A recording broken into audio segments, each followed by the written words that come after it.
ഇലാഹിന്റെ നൂറ് ഹിദായത്തിൻ ജീവ്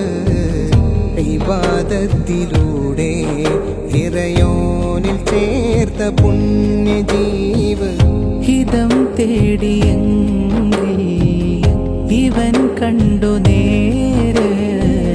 ഹൃദയത്തിലൂടെ കൈമാറിയുള്ള സ്നേഹപേര് പല വഴികൾ ചേർന്നിട മുന്നിൽ കാണുകയെങ്കിൽ അതിലൊരു വഴി സ്നേഹപ്രകാശം നിറഞ്ഞതുമെങ്കിൽ ആ വഴിയിൽ പോയിടൂ ആറ്റിൽ റസൂലിനെ തേടിടൂ